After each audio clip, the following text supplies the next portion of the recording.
श्रोतुं जानौ अंतर्यामी पूर्वमोर मनोरथ स्वामी। प्लीज लाइक और कमेंट। श्री रामचरितमानस बालकांड। श्री सीता जी और श्री रामचंद्र जी के विवाह के बाद का ये संवाद चल रहा है।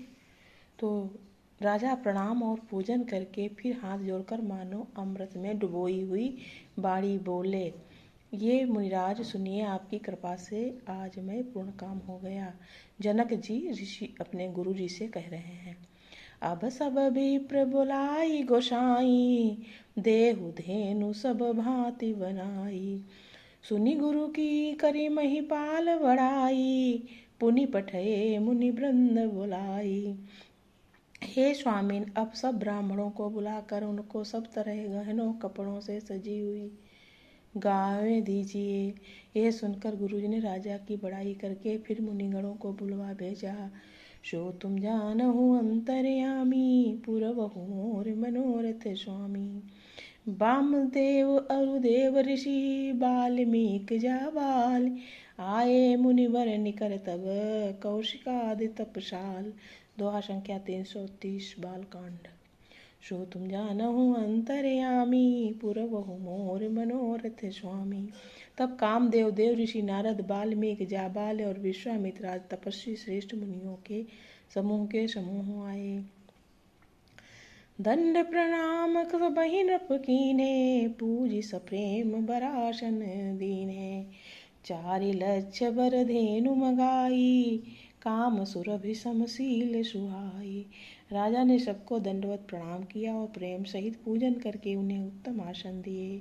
4 लाख उत्तम गायें मंगवाई जो कामधेनु के समान अच्छे स्वभाव वाली और सुहावनी थी। सब विधि सकल अलंकृत कीनी, मुदित महिप मही देवन दीनी। करत विनय बहु विधि नर नाहु, लइहु आज जग जीवन लाहु। उन सबको सब प्रकार से गहनों कपड़ों से सजाकर राजा ने प्रसन्न होकर भूदेव ब्राह्मणों को दिया। राजा बहुत तरह से विनती कर रहे हैं कि जगत में मैंने आज ही जीने का लाभ पाया। पाई असीस महिषु आनंदा, लिए बोली पुनि जाचक वृंदा। कनक बसन मनि है गए चंदन, दिए बूझि रवि रवि कुल चंदन।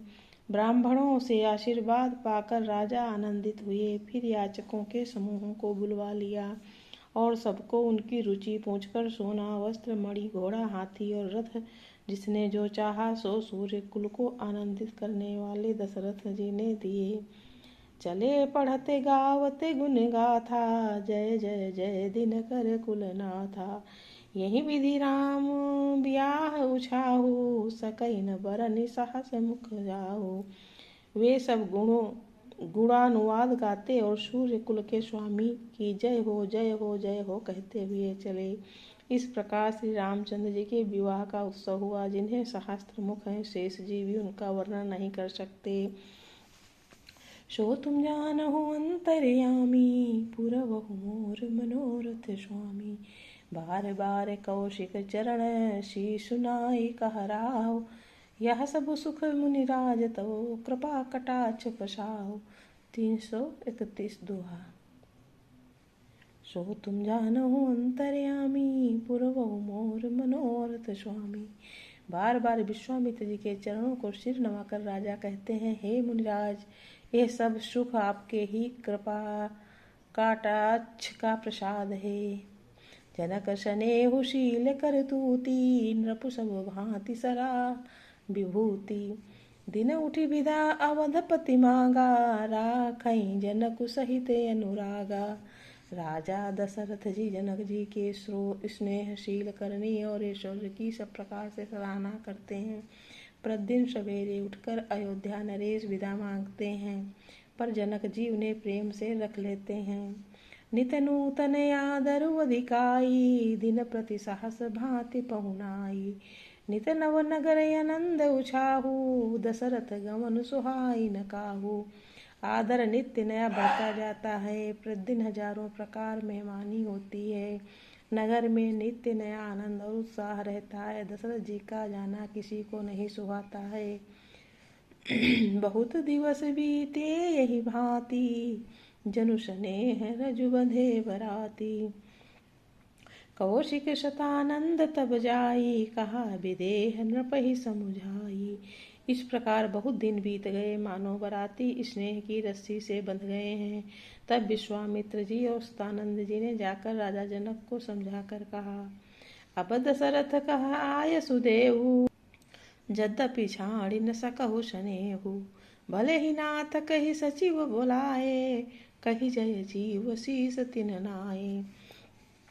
यद्यपि आप स्नेह बस उन्हें नहीं छोड़ सकते, तो भी अब दशरथ जी को आज्ञा दीजिए। हे नाथ, बहुत अच्छा कहकर जनक जी ने मंत्रियों को बुलवाया। वे आए और जब जय जीव कहकर उन्होंने मस्तक नवाया। सो तुम जानहु अंतर्यामी, पुरबहु मोर मनोरथ स्वामी। अवधनाथ चाहत चलन, भीतर करहु जनाओ। प्रेम भय प्रेम बस सचिव सुने, विप्र सभा सधराओ। दुआ संख्या 332। जनक जी ने कहा, अयोध्यानाथ चलना चाहते हो, भीतर रनिवास में खबर कर दो। यह सुनकर मंत्री ब्राह्मण सभासद राजा जनक भी प्रेम के बस हो गए। पुरवासी सुन चलहि बराता, बूझत बिकल परस्पर बाता। सत्य गमन सुनि सब बिलखाने, मनहु सांझ सरसिज मुस्काने। सो तुम जानहु अंतर्यामी, पुरबहु मोर मनोरथ स्वामी। जय श्री राम।